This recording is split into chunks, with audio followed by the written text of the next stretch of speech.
गर्दी किती इथं महाराष्ट्र बॉर्डरवर आलंय आपलं भाडं. फुल ऑफ रोडिंग वाली फिलिंग आहे. 3040 रुपये तर 33 लिटर डिझेल बसलंय आपलं. असं ऐकलंय या रोडला खूप चोऱ्या होतात. आपली गाडी काट्यावरून घातली तर आपल्याला फायनान्स पडेल 25-30 हजार रुपये. एवढं खतरनाक मार्केट आहे का सांगू शकत नाही.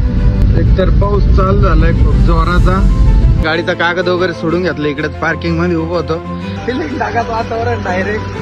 12:40 झालेत आणि आता शेंदवेच्या पाठी मागं होतो. इथं भारतच्या पंपावर म्हटलं एकदा टाकी पॅक करून घेऊ. आपल्या गाडीत सध्या 3 कांडे शिल्लक होत्या डिझेलच्या, पण तरी म्हटलं एकदा टाकी पॅक करून घेऊ म्हणजे डायरेक्ट मार्केटला गाडी जाईल बरोबर. बघू आता इथं किती रुपये डिझेल बसतंय. इथं डिझेलचा रेट आहे 91 रुपये 12 पैसे. टाकी झाली फुल. 3040 रुपये तर 33 लिटर डिझेल बसलंय आपलं. इथं पोहोचलंय महाराष्ट्र बॉर्डर वरती. इथं आता आपल्याला 500 रुपये द्यावं लागतील यांना, तेव्हा आपली गाडी सुटन. बघा गर्दी किती इथं महाराष्ट्र बॉर्डरवर. इथं आपली गाडी साईडने टाकायचे 500 रुपये घेता ओव्हरलोडचे आणि 500 रुपयात आपली गाडी सुटते. गर्दी बघा इथं किती. इकडं पलीकडच्या या लेफ्ट साईडला काटा आहे, त्या काट्यावरून गाड्या जातात. आपली गाडी काट्यावरून घातली तर आपल्याला फायनान्स पडेल 25-30 हजार रुपये. त्याच्यामुळे बघा इकडं सिस्टमच केलेली आहे. प्रत्येक ठिकाणी करप्शन आहेच. हा बघा आपल्या सोबत जी गाडी आहे ती नांदूर शिंगोट्यापासून सोबतच आहे. आता मला तर काही इकडचं माहित नाही जास्त. इकडचं म्हणजे दावडला मी फर्स्ट टाइम चाललोय, त्याच्यामुळे भाऊला म्हटलं भाऊ मला येऊ दे तुझ्या पाठीमाग. धुळा हायवे सोडलाय आणि आता शेंदवे गावाकडे टर्न मारलाय. आता इथून आपल्याला जायचंय चोर रस्त्याने. असं ऐकलंय या रोडला खूप चोऱ्या होतात, गाडीच्या काचा बिचा फोडतात. आता आपल्याला बघायचं आपला फर्स्ट एक्सपिरियन्स कसा असतो या रोडचा. मी तर म्हणजे याच्या आधी गेलेलो आहे एकदा, पण त्या गोष्टीला एक 4-5 वर्ष झाले. तेव्हा गेलो होतो बासवाड्याला. त्याच्यानंतर आता फर्स्ट टाइम चाललोय या रस्त्याने. बघा इथं शेंदवा म्हणजे इथं या बघा मोठ्या गाड्यांच्या बॉडी कॅबिन साठी फेमस गाव आहे. आणि बघा इथं सगळ्यात त्याच बॉडी कॅबिनच्या गाड्या दिसतील आपल्याला. खड्डे बघा इथं किती झाले. शेंदवा एवढं गाव आहे पण त्या गावासारखं काहीच नाही. बघा इथं खड्डे. चला घेऊ गाव पटपट पास करून. बघा आपला भाऊ बसलाय सोबत. हा चला म्हटलं आंबो कंपनी जायला. मला रोड कसा आहे. फुल ऑफ रोडिंग वाली फिलिंग आहे. एवढा खराब रस्ता आहे की माफ नाही. हा सगळा रस्ता असाच आहे का इथून का. बघा आपल्यासोबत एक पुढं एक हापसनची पण गाडी आहे. ते कंटिन्यू लाईन चालता, त्यांना सगळं माहिती आहे. आता आपण पहिल्यांदाच आलोय, आपण नवीन आहे. बघा शेंदवे गावाच्या पहिल्याच चौकामधून लेफ्ट टर्न मारलाय, त्याच्यानंतर पुढे आलो राईट टर्न मारलाय आणि बघा आता या सिंगल रोडला लागलाय. आता इथं फक्त कॉम्पिटिशन पाहिजे गाडी एकदम. कारण मित्रांनो या रोडला मी खूप जणांकडून ऐकलंय की चोऱ्या होतात, गाडीच्या काचा फोडतात, नुकसान होत आहे, असं तसं भरपूर जणांकडून ऐकलंय. तर आज प्रॅक्टिकली आपण बघू त्या सगळ्या गोष्टी खऱ्या आहेत की खोट्या आहे. आता एवढे जण सांगताय म्हणजे खोटं तर कोणी काय बोलत नसल. आता बघू आपल्याला काय अनुभव भेटतोय, आपल्याला काय नवीन बघायला भेटतंय. आपल्या समोर चालू आहे एक MH41 गाडी. भावने भरलाय बघा हापसन आणि त्याच्यानंतर एक पुढे MT पिकअप आहे.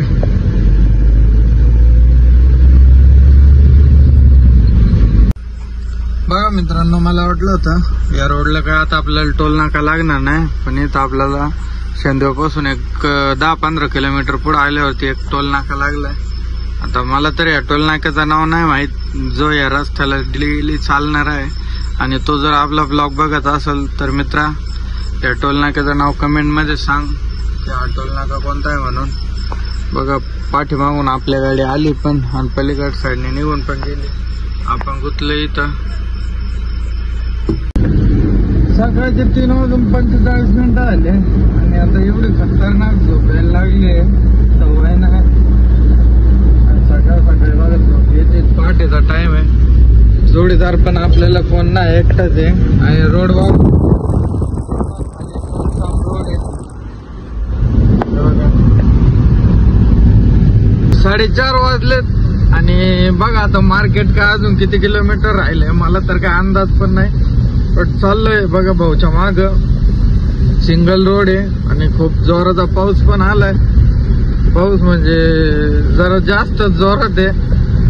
मी एकटाच आहे आणि बघा भाऊच्या माग चाललोय. आपल्याला तर काय मार्केट माहित नाही, एवढं खतरनाक मार्केट आहे का सांगूही शकत नाही. पूर्ण सिंगल रस्ता आहे. शेंदव्यापासून जे गाडीमध्ये टाकले सगळा असा एकांटे रोड आहे बघा.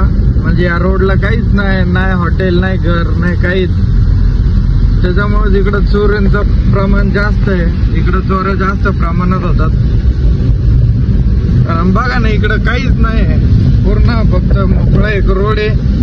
सगळीकडे बघा लांब लांब पर्यंत लाईट पण नाही दिसत. इकडे साईडला नाही घर आहे, नाही लाईट आहे. बघा आता तर वाजले 4:30. बघू आपण मार्केटला किती वाजेपर्यंत पोहोचतोय. एकतर पाऊस चालू झालाय खूप जोराचा. Hello guys, good morning. पोहोचलोय बघा मार्केटमध्ये. म्हणजे मार्केटमध्ये पोहोचून भरपूर वेळ झाला, 1 तास झालाय. गाडी पार्किंगला लावून दिली आणि झोपलेलो होतो. आता जस्ट उठलो.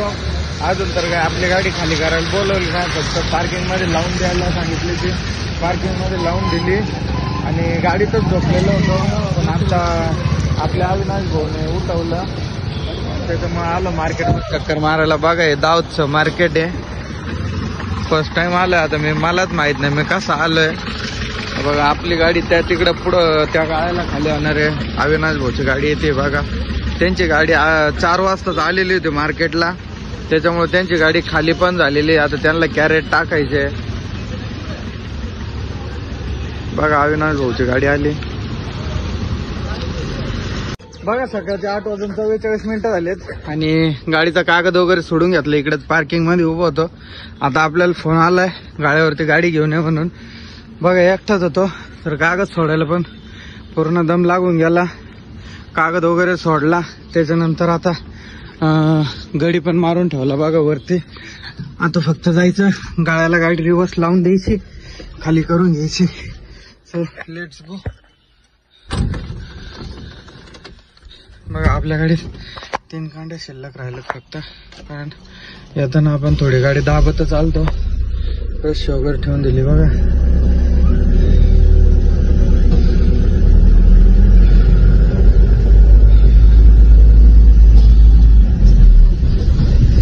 बघा दाऊदचं फ्रूट मार्केट.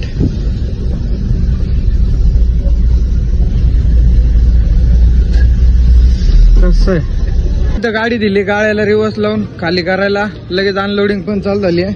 तोपर्यंत चला आपण नाश्ता करून येऊ. आपले अविनाश भाऊ पुढे गेले बघू. अविनाश भाऊ घेऊन जाऊ नाश्ता करायला. बघा आपली मऊ लेटची 9 वाजून 45 मिनिटं झाले आणि फायनली आपली गाडी झाली खाली पण झाली आणि एमटी कॅरेट पण भेटले. बघा आपले अविनाश भाऊ, त्यांची पण गाडी खाली झाली. त्यांची सकाळी 8लाच खाली झालेली ती, पण ते फक्त आपल्यामुळं थांबले होते. तर नाश्ता वगैरे करून आलो. आता फक्त भाडं घ्यायचं आणि निघायचं. बघा अविनाश भाऊने रेडियम कसं केलेलं आहे गाडीला, तशीच करायचे आपल्याला. ते सीडीला बॉल लावायचे आपल्याला. बघा आलंय आपलं भाडं. हॅलो गाईज, बघा मस्त आहे की पाऊस चालू आहे भरपूर. आणि अविनाश भाऊचं म्हणणं आहे बघा इथं मक्याचं कणीस म्हणजे भुट्टा. वातावरण एकदम कसं आलंय, फिलिंग ढगात वातावरण डायरेक्ट. हा हे बघा मस्त पैकी गाडी लावून दिली. अविनाश भाऊ म्हणे आपण मक्याचा कणीस खाऊ. तर बघा आता मस्त पावसाचं कणीस घेऊ. आता कुठे आपण? आणि नर्मदा नगर, नर्मदा परिक्रमा. नर्मदा आता मला पण नाही माहित, पण आता हे म्हणताय मस्त अविनाश भाऊच्या मागच चाललंय.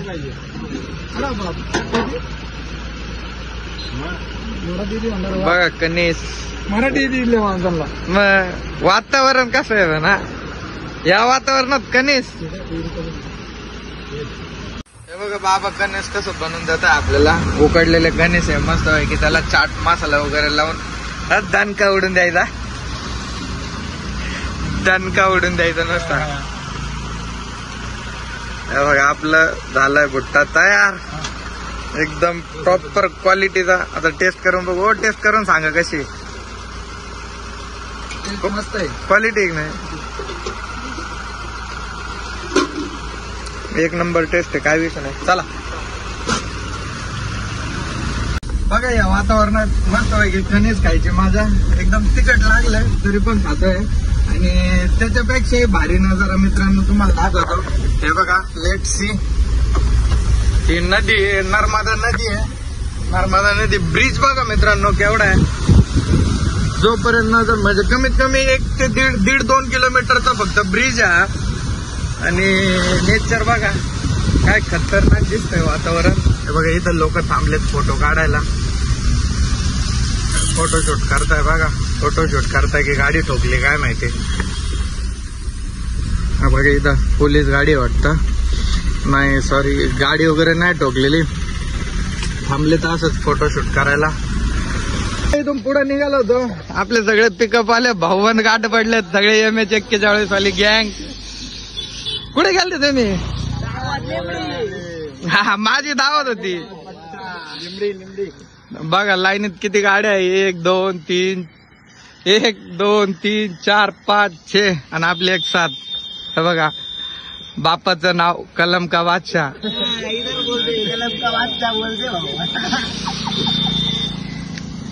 बघा सगळ्या सोबत गाड्या. आता आपल्याला सोबत कंपनी जास्त झाली. आता चला सो लेट्स सी गाईज. तर हे आहे शेंदवा गाव, शेंदवा सिटी. बघा हा किल्ला कोणता आहे कोणाला जर माहिती असेल तर कमेंट करून नक्की सांगा. 2:41 झाले दुपारचे आणि आत्ताशी पोहोचलोय शेंदवा मध्ये. इथं पण भरपूर गर्दी आहे गणपतीचे. बघा गणपती बाप्पाचं मंडळ शेड. अजून आपल्याला घर जायला बघू आता किती वाजतायत. इथंच आपल्याला 3 वाजलेत. बघा आपले अविनाश भाऊची गाडी आपल्या सोबतच आहे. आता आपल्याला बघायचं एवढंच आहे की फक्त आपली गाडी किती वाजेपर्यंत घरी जातोय आपण. इथं बघा कसला पुतळा आहे तो झाकून ठेवला. शेंदवा गाव पास करून आलोय पुढं. आता इथं घाटामध्ये होतो. आपल्या हायवेला लागलोय धोळा हायवेला. आणि बघा ट्रकवाला त्याच्या बिचाऱ्याचे ब्रेकच लागत नाही वाटतं. सगळे स्पीड ब्रेकर उडवत चाललाय. काय माहित आता काय झालंय. बघूया शेवटपर्यंत. नेमकं ब्रेक लागत नाहीये का भाऊचा काय विषय आहे.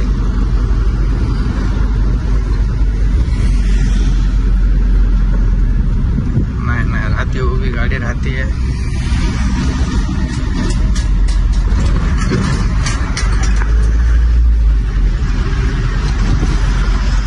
संपला घाट. बघा ट्रकवाला परत एकदम जोरात आला होता. म्हटलं आता भाऊचे जर ब्रेक लागले नाही तर भाऊ 1-2 गाड्या सोबत घेऊन जातोय. कारण बघा त्याचं एवढं म्हणजे सगळे एवढं स्लो चालले भरलेले गाडीवाले ट्रकवाले. आणि तो बघा डायरेक्ट उताराला मोकळी गाडी सोडून देऊ राहिलाय. दादा बिचाऱ्याच्या नशिबाने काही अपघात नको घडायला, बस तेवढंच. बघा मनमाडच्या माग होतो. इथं आपला डिझेलचा जो लाईट होता तो भरपूर वेळचा ब्लिंक करायला लागला होता. त्याच्यामुळे घेतला 1000 रुपयाचं डिझेल टाकून. बघा 1000 रुपये डिझेल टाकले. इथं जिओचा पंप होता. तर चला भाऊला पेमेंट करू. बघा 1000 रुपये डिझेल टाकलंय. फक्त एकच कांडी आली डिझेलची. काय विषय नाही. चला एवढं आपण घरापर्यंत पोहोचू. घरी जाऊन परत आपले टाकी पॅक करू. आपल्यासोबत अविनाश भाऊची गाडी आपल्या सोबतच आहे. बघा अजून आपल्याला घरी जायला 2 तास तरी लागतील. 7:46 झालेत आणि आता मनमाडमध्ये होतो. इथं आपले एक सबस्क्रायबर भाऊ भेटले. ते खूप दिवसापासून आपल्याला फॉलो करतात. दुपारी त्यांनी आपल्याला इन्स्टावरती लाईव्ह बघितलं होतं आणि कमेंट केली होती की चेतन भाऊ मनमाडमध्ये किती वाजेपर्यंत येणार आहे. तर त्यांना मी सांगितलं होतं 7 वाजेपर्यंत. त्यांनी बरोबर 7 वाजता मला फोन केला. बरोबर आहे ना. 7 वाजताच फोन केला. तर ओके धन्यवाद. ते खूप वेळचे थांबलेत. भाऊला भेटून भारी वाटलं. फोटो वगैरे काढला. तर चला येतो भाऊ. तर बघा भाऊची गाडी आहे MH41 शिव तांडव. तर बघा भावांनो, कोण आपल्याला एवढी नजर लावतंय काय माहिती.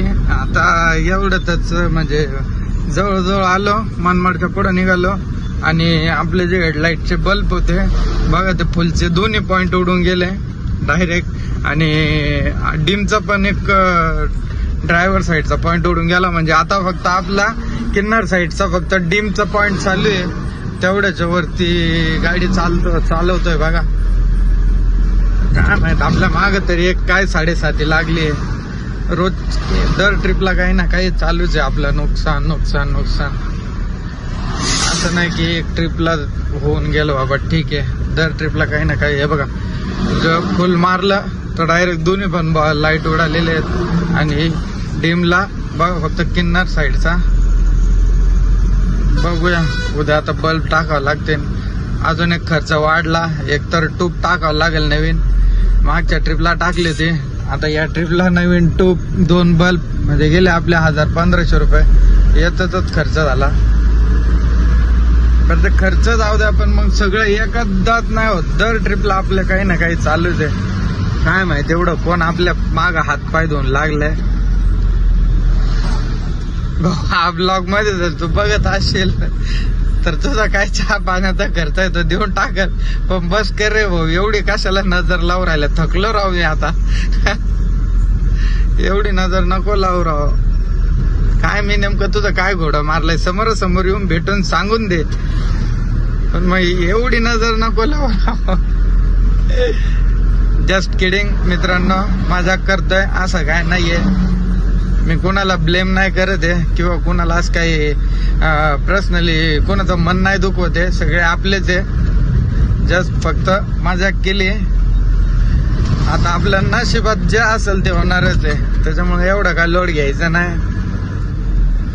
आजचा दिवस वाईट आहे, उद्याचा चांगला असेल, त्याच्यामुळे एवढा काय विचार करायचा नाही. जिंदगी एकदाच आहे, हसत खेळत जागायची. आणि जो ड्रायव्हिंग धंदा देतो ना मित्रांनो, त्याच्या लाईफ मध्ये रोजचं नवीन एक स्ट्रगल आहेच.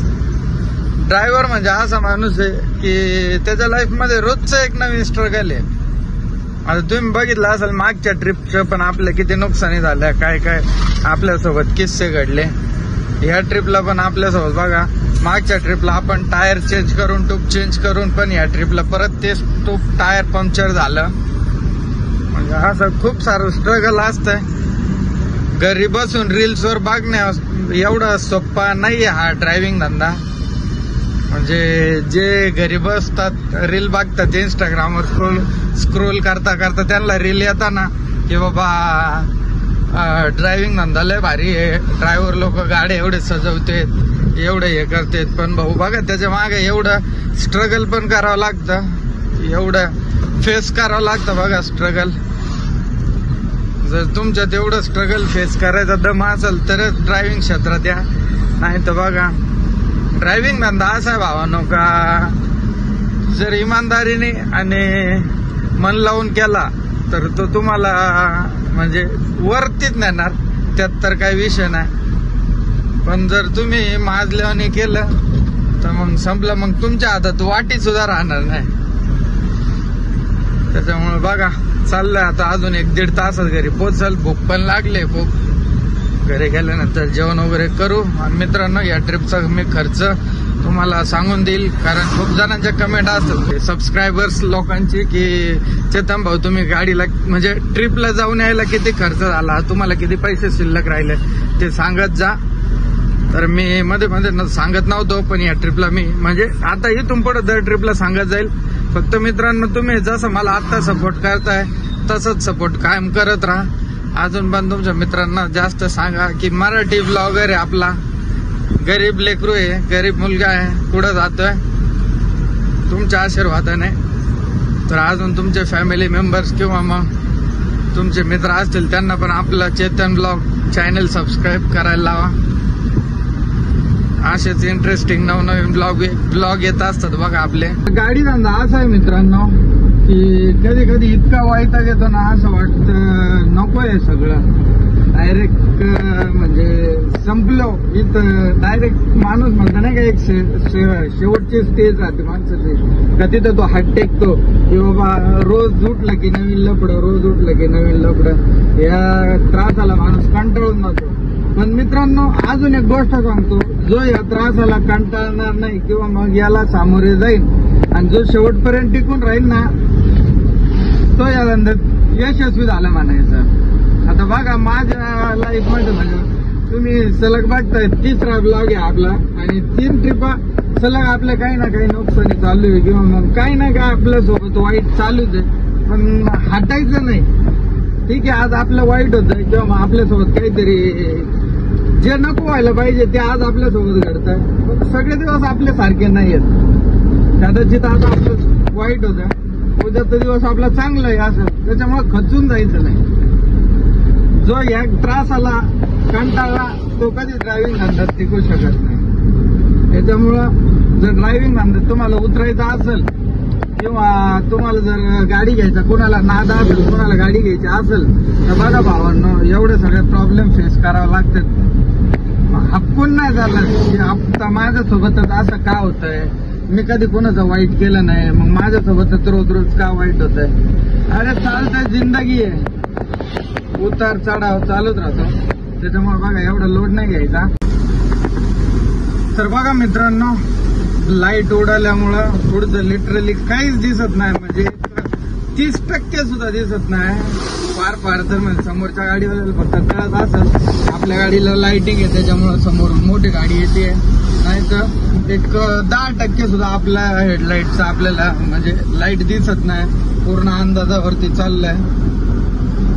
अजून फक्त आपल्याला कोपरगाव पर्यंत जाईपर्यंत, कोपरगाव फाट्यानं आपल्याला लेफ्ट टर्न घ्यायचा आहे. पुणतांब्या मार्गे आपण घरी जाणार आहे आता मी, कारण इकडून नाही जात. बघा पुढचं काही दिसतच नाही. हे बघा समोरून येतोय त्या गाड्यांचा बल्ब पडतोय, बस तेवढंच. त्या गाड्या गेल्यानंतर बघा आता ही समोरची गाडी जेव्हा जाईल ना पासून, तेव्हा बघा समोरचं काहीच दिसत नाही, काहीच नाही. 1% म्हणजे 10% सुद्धा काही दिसत नाही.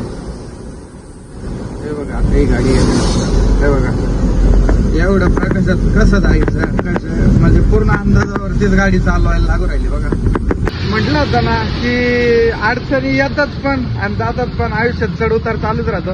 बघा आपल्या आता 5 मिनिटं झाले, खूप म्हणजे टेन्शन मध्ये आलो होतो. बघा लाईट दोन्ही म्हटलं उडाले, तर आपल्या आवी भाऊन डोकं लावलं म्हणे, चेतन भाऊ लाईट नसन उडाले, गाडी पाण्या पावसामुळे ना फ्यूज उडते म्हणे. तर बघा आपली एक फ्यूज जोडालेली होती, तर आवी भाऊच्या गाडीत होती एक्स्ट्रा. मग त्यांनी आवी भाऊ ते डब्यात झाकण द्यायला, तर त्यांनी बघा आपल्या एक फ्यूज टाकून दिला. बघा फुलचे दोन्ही पॉईंट चालू झाले, बट एक कोणता तरी डिमचा पॉईंट उडालेला आहे. पण जाऊ दे, आपल्याला घरापर्यंत जाईपर्यंत तर प्रकाश झाला चांगला. सो बघा देव नाही कधीच कोणासोबत वाईट नसतं करत भावांनो. आपण कधी कोणासोबत वाईट नाही केलं, आपल्यासोबत तरी का वाईट होईल. झाले बघा घरापर्यंत जाईपर्यंत तर आता अडचण नाही. प्रकल्प पण खूप घाण झालेले आहेत सिल्बम, त्याच्यामुळं सिल्बम पाण्याने धुवून काढले. त्याच्यावर पुढच्या गाड्यांची पुढून माती लागलेली होती, त्याच्यामुळं पण लाईट कमी पडतो. बघा अविनाश भाऊच्या पण गाडीचं तेच झालतं, त्यांनी पण सिल्बम धुवून घेतले.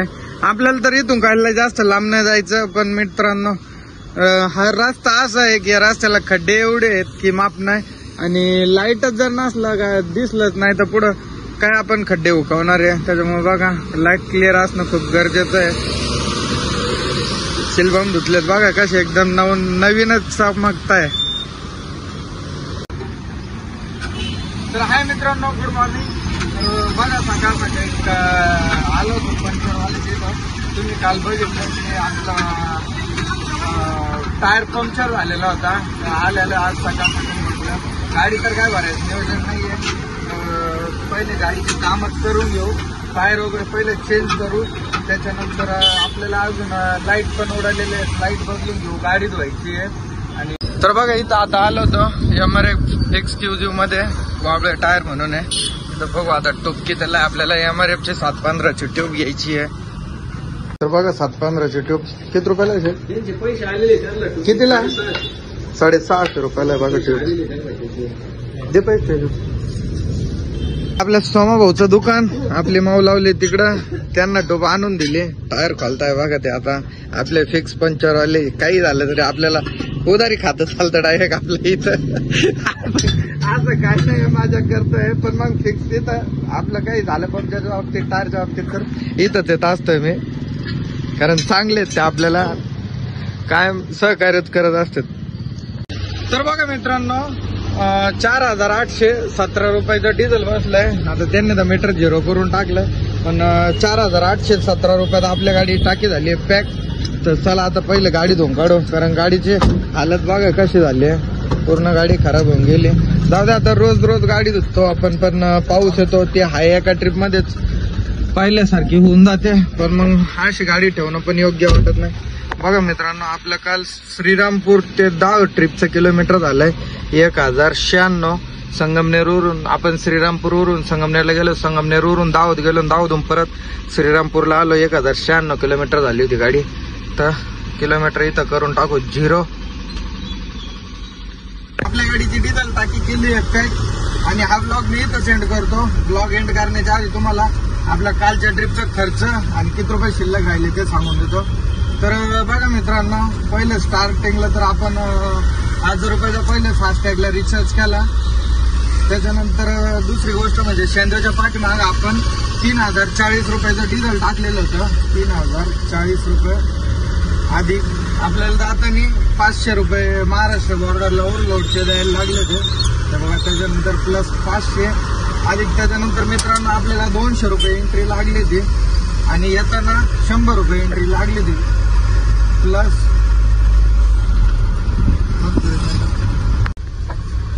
त्याच्यानंतर घरी येताना आपण मालेगावच्या पुढे निघालो, तेव्हा आपण 1000 रुपयाचं डिझेल टाकून घेतलं होतं आधी. त्याच्यानंतर घरी आलो आणि आता परत टाकी पॅक केली आहे. तर आता डिझेल बसलाय 4,817 रुपयाचं. म्हणजे आपला एकूण खर्च झालाय मित्रांनो 10,657 रुपये. थोडक्यात तुम्ही 11,000 रुपये धरा. 11,000 रुपये आपला खर्च झालाय, म्हणजे किरकोळ नाश्ता पाणी वगैरे. तर आपल्याला भाडं लागलं होतं हे 17,000 रुपये. 17,000 मायनस 11,000 रुपये. तर बघा मित्रांनो, आपल्याला या ट्रिपला 6,000 रुपये शिल्लक राहिलेत खर्च वजा करता. तुमच्या सगळ्यांचे कमेंट येत असतात की चेतन भाऊ, दर ट्रिपला तुम्हाला शिल्लक किती राहिले, खर्च किती झाला सांगायचं. तर बघा, आपला हा सगळा टोटली खर्च झालेला होता. तर मित्रांनो, हा ब्लॉग मी इथं सेंड करतो. आय होप जर तुम्हाला हा ब्लॉग आवडला असेल तर आपल्या व्हिडिओला लाईक करा, आणि चॅनलवरती जर नवीन असेल तर चॅनलला नक्की सबस्क्राईब करा. धन्यवाद. Bye bye. Thank you for watching this video. Bye bye guys.